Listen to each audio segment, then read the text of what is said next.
Olá, amigas, amigos e amigos. Vamos falar um pouco sobre o que fazemos na SAIPE. É muito importante, é bem necessário que a gente tenha esse entendimento, né, para vocês clientes, para vocês que consomem, saberem aquilo que nós produzimos, aquilo com o qual nós lidamos e de que forma tratamos o conteúdo, tratamos as informações e elas chegam finalmente até vocês em forma de serviços, em forma de cursos, minicursos, eventos, e como isso é colocado e como isso é divulgado para que tenha mais uma célula, mais uma pessoa que lide, que conecte as Áfricas, que conecte a produção afrodiaspórica. Daqui a pouquinho eu vou falar para vocês o que significa afrodiaspórico, para poder as pessoas que são negras, as pessoas que ainda não se entenderam e não se tornaram, como diz a Neuza Borges, negra, pessoas negras, terem esse passo, darem esse passo adiante e se sentirem bem e extremamente à vontade com toda essa concepção, com toda essa intenção que a gente tem de produzir e divulgar e disseminar sementes. Essa é a ideia, disseminar sementes para que floresçam e frutifiquem mais coisas em relação à África e à nossa africanidade, a nossa afrocentricidade e a afro-referencialidade. Bem, vamos começar explicando o que é afrodiaspórico, porque isso tem muito a ver com aquilo que nós fazemos dia a dia, cotidianamente, para que vocês tenham esse novo espaço, que tem essas novas ferramentas, essas novas estratégias de conhecimento, estratégias de disseminação, de proliferação, de customização das coisas que vêm de África. Sempre que você ouvir a expressão diaspórico, você vai remeter a um êxodo, vai remeter a uma saída de um lugar originário para um lugar consequente, futuro. E isso aconteceu no sentido africano, lá atrás, na colonização, nas escravizações dos povos africanos que foram sequestrados nos seus lugares em África, nos seus grupos, nos seus grupos étnicos, nos seus clãs, nas suas famílias, foram colocados forçadamente em navios negreiros. Antes disso foram marcados com ferro na pele, ferro quente na pele, com símbolos dos mais variados gêneros, entre eles símbolos cristãos, símbolos de rosas, símbolos de elementos da natureza, para marcar de onde vinham e para onde iriam. Essa é a face horrenda da escravização, da colonização que aconteceu lá para o final da medievalidade e se estendeu por toda a modernidade, cronologicamente entendida enquanto modernidade, e até hoje coloca as suas sementes no racismo, nos vários modos de preconceitos, etc. e tal, referentes à população negra. Então, afrodiaspórico é todo aquele indivíduo que foi forçado a sair de África e geração a geração está longe de África.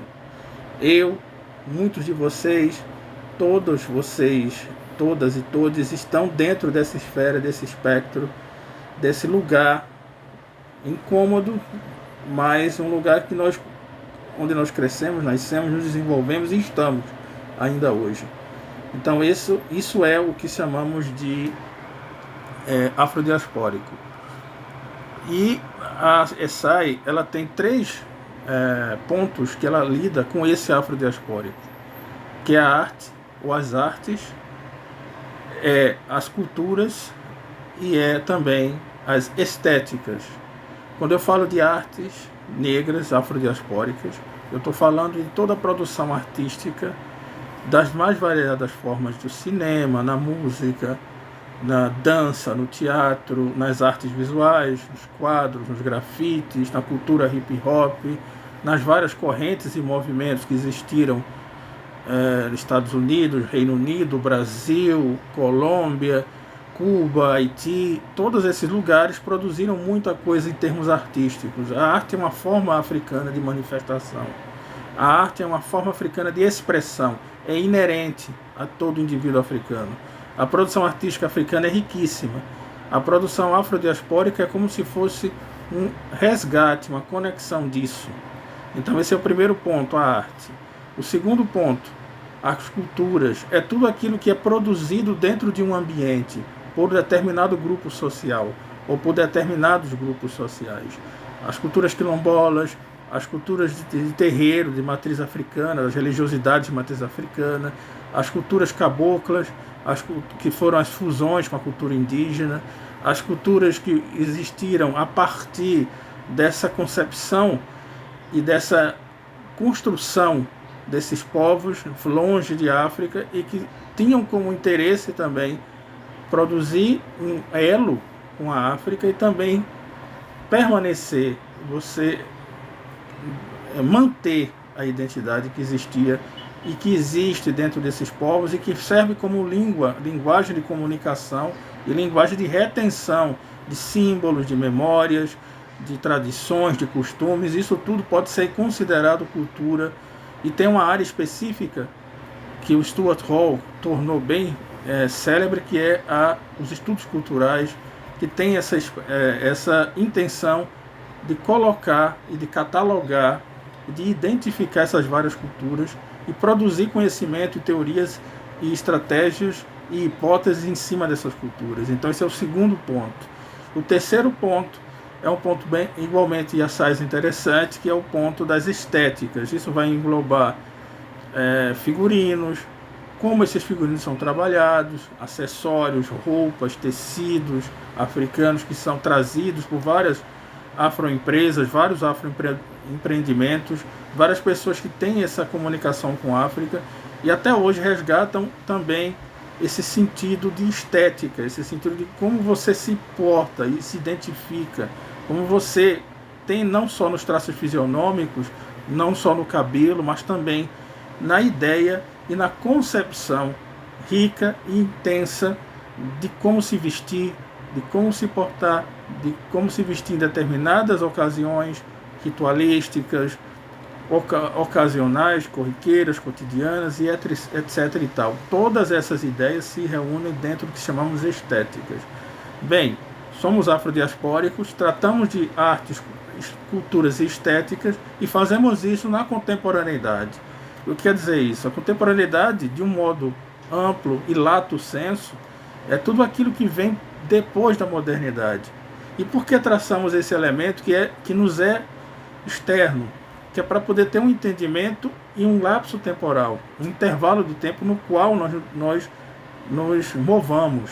Isso é importante para poder não só tentar fixar toda a cultura africana, que é gigantesca, e fazer isso de um modo que vai deixar escapar vários elementos que não é a nossa intenção. Então vamos tratar de vários elementos que remetam ao passado, porque a ancestralidade em nós é futura, é presente, é pretérita, é constante e está em nós. Então nós vamos sim tratar de coisas que foram traçadas há muito tempo. No Antigo Egito, no Kemet, nas civilizações Yorubá, Fon, nas civilizações do etíopes, civilização cuxitas, em outras várias civilizações, em outros vários povos do tronco banto e assim por diante. Dentro desse grande guarda-chuva, o contemporâneo vai do finalzinho do século XIX, começo e desenvolvimento do século XX, a segunda metade do século XX e até hoje, nosso dia, aquilo que nós estamos vivenciando hoje. Isso faz com que nós tenhamos um campo de atuação, um campo de protagonismo no qual nós vamos buscar um filme como Pantera Negra, nós vamos buscar um filme como Uma Mulher Rei, nós vamos buscar elementos estéticos em músicas como da Beyoncé e Black Skin, e produção também cinematográfica de videoclipes. Nós vamos também lidar com estéticas da inteligência artificial, artes digitais em geral, colagens do afro-surrealismo, todos esses movimentos, a cultura hip-hop como um todo, o rap, o funk, tanto o funk americano quanto o funk carioca, todas essas expressões estão dentro do âmbito do contemporâneo negro, afrodiaspórico. E por que afrodiaspórico e não africano? O africano é um imenso manancial de coisas e de vertentes interessantes. Serão, claro, pinceladas aqui na SAIPE, mas a nossa intenção é falar do nosso lugar de fala, que é ser diaspóricos. Como eu falei, nós estamos distantes de África e não temos como falar pelo que acontece em África hoje, ou pelo que aconteceu em África há 50, há 70, há 100 anos atrás. Nós podemos falar disso enquanto um modelo, uma referencialidade daquilo que nós temos como ambiente, um ambiente nordestino, no meu caso, um ambiente pernambucano, um ambiente baiano, um ambiente paulista, um ambiente americano, um ambiente colombiano, equatoriano, uruguaio, onde quer que esteja a presença negra, em várias formas de expressão, que se locomovem nessa esfera, com esses 3 pontos, que são, e se movem dentro desse círculo, o tempo inteiro, que são as artes, as estéticas e as culturas. Esse é um resumo, claro que posso falar e vou falar de forma mais detida de cada uma dessas partes, para que fique mais exemplificado nas lives que farei no SIPE a partir da próxima semana, como já foi indicado. E também aqui no YouTube com convidados, que vocês terão prazer, assim como eu, de recebê-los em vossas casas. Então é isso por agora, e espero que nós nos conheçamos melhor a partir desse mergulho, dessa imersão dentro da SIPE. Axé e Oté.